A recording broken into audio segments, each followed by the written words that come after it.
Hey, my name is Elena and I'm the graphic designer at GRAIL. What's up guys, my name is Philip and I'm doing everything for GRAIL. Hi, I'm Erin. I am one of the designers for GRAIL.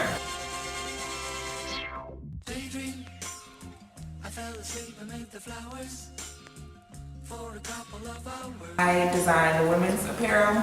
I also bounce ideas off Philip as far as the apparel and designs go as well, so that's my main duty. I do everything, which entails production, kind of managing the projects, managing our contacts, keeping the factory contacts, getting the stuff shipped here, and also design. And sometimes I gotta help Elena, she's slacking. As graphic designer, I'm primarily responsible for our visual image. That includes branding, our web presence, packaging, tags, design, all this other stuff that incorporates with us looking in our entire best. ATL is a collective of creatives coming together to create accessories and apparel. Right now our assortment is jackets, tops, mainly things that fit the upper body, and we do have bags, travel bags, and small accessories like this fanny pack right here. I was the one that came up with GRAIL. I ran through a lot of names, but basically I started off with the fact that I wanted it to mean something, or have some depth to the name, and then I also wanted it to be something that could be linked with our customer or our consumer. So I landed on GRAIL, which basically means something sought after or greatly desired. I wanted our brand to represent that, a need or a want for our consumer. So if you think of like the Holy Grail, that's kind of along the lines of brand. GRAIL, the brand itself, is eccentric. It's like funky. It's really cool. And the idea for the visuals was to attract an audience of people that weren't afraid to be a little daring, you know, have a few daring pieces in the closet, to be, you know, to stand out, to have, that didn't just want a unique piece, but wanted something, like what Erin said, something that meant something, you know what I mean, something that represented them at their core, you know, this highly sought after, this really unique piece, you know, that everybody wants, but, you know, not everybody can attain or acquire.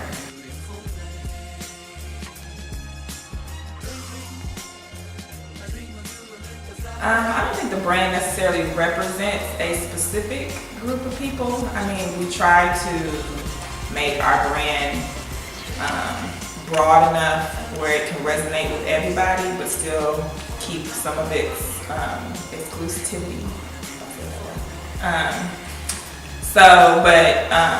We aim for a middle market where it's not on the low end, but it's not also on the high end, something that could possibly be affordable for everybody, but still maintain its quality. Anything worth doing is gonna have challenges, so it's not easy to create a brand, especially if it's a brand that you want to represent yourself and represent your effort. So I would say it's challenging on all fronts. It's very time challenging because especially if you're doing dual roles, if you got a full-time, you're gonna be staying up late, sacrificing time, sacrificing relaxed time, sacrificing a lot of things, trying to make it happen. So you got that element where it's like you gotta have the discipline to have the time sacrifice. And then you have the element of what are you creating? If you're creating a product that requires overhead, you're gonna need finances. And if you ain't got finances, you ain't got your product. And if you ain't got your product, you ain't got your brand. So it's not easy to have a brand. I feel like it's easy to create things, but it's not easy to maintain things. So let me say it like that. Like it's easy to say, hey, I have this brand, but this brand still exists a year from now after you had to like withstand time and put out new things or continue creating what you're creating. Like if you're an artist, are you continuing to draw things? If you're a designer, are you continuing to put out designs? So I think the creation part is kind of the easy part. It's the maintaining and getting people to follow you that's the most difficult part.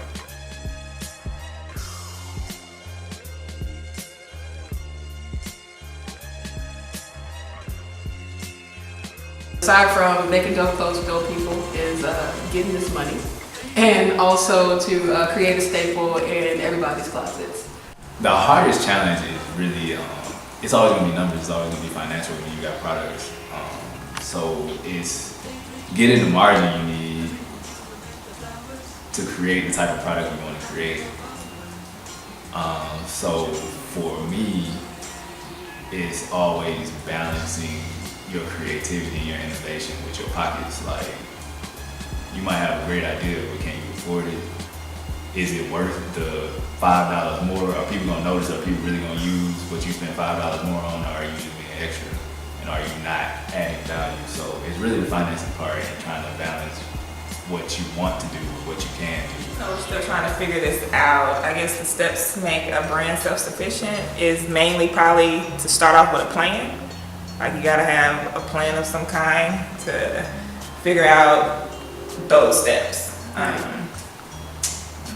It's always helpful too to like look at brands that you feel have succeeded at what you're trying to succeed at, and study them as much as you can. But I think the biggest thing that makes it difficult is the exposure, and especially if you're a new brand, you have to work 10 times harder, it seems, to try to get people to buy into you, because that's really what helps sustain a brand, is when people can buy into who you are, what you stand for, then they'll support your brand, they'll support just about anything that you put out.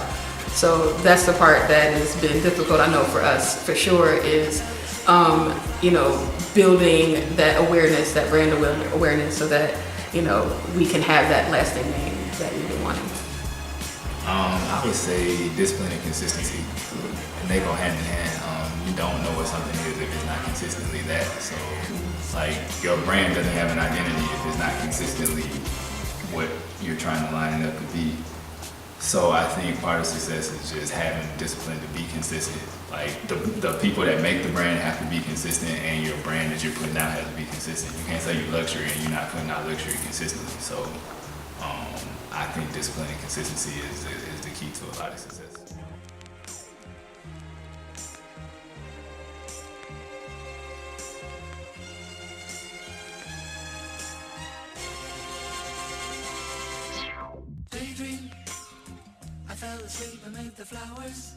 I think one of the biggest issues I had was just accountability in general. Like, I think when we started, everybody was like, "Oh, fun," you know what I'm saying?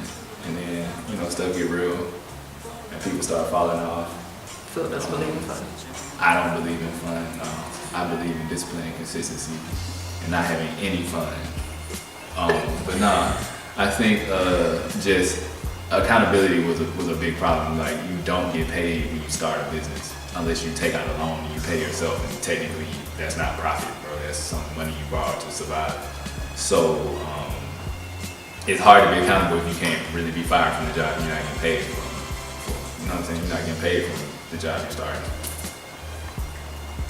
I think one of the things that one of the biggest walls that we hit along the way was just the overall newness of being business owners and entrepreneurs. Like, Philip, he's kind of a vet compared to the rest of the team, but I think it wasn't until we got the wheels rolling that we realized how much sacrifice, and how much time and how much commitment really needed to go into the development of GRAIL for it to be and maintain where we are. So I think it was just that kind of not knowing what it all takes really to Take it. to invest in the brand, invest in the business. So personality, like, I know a lot of people have like personality issues, like clashing the personality. I don't think that was primarily our problem. I think it was more like work. Yeah, it was more so work ethic. Yeah, it was like Philip. It's not true. Yeah, Philip doesn't really care too much for anybody. But thankfully we didn't have that issue of our personalities clashing. But I think it was because we came from different styles of working. Like our own timelines, our own this, our own that. That part kind of clashed a lot. So. But thankfully we are able to communicate and kind of recover when we do hit walls like that. So He quit like several times. He quit like Quit 6 every times. day. In fact, added to my list, I wake up. You wake up I and quit. quit. The most important is you giving yourself the chance to use your own skill. And what is preceding that is actually developing the skill to put behind your raw talent. Because raw talent without skill is just raw talent. It's not shaped into anything. But if you invest in yourself and allow other people to invest in you, then it shapes your skill, and then you can actually get serious about what you're trying to do. Confidence is key too. I mean, you're gonna have a lot of critics out there to tell you you may not be good, or you may not be great, or your product sucks, or your product looks like this, and it should look like that. But you gotta be okay with what you put out and hope that people understand it and get it, and so I feel like that sense of self and confidence is what you Just need. remember that a pursuit without passion is just another hustle. You have to have a love for what you do, because I feel like that is what pushes you and drives you to, create at your highest height. You want to pour all of your heart, all of your design, all of your ideas into your design of your product or your whatever you're developing. So that it doesn't become just another thing, and it's everybody that has put their heart into what they do that end up being remembered.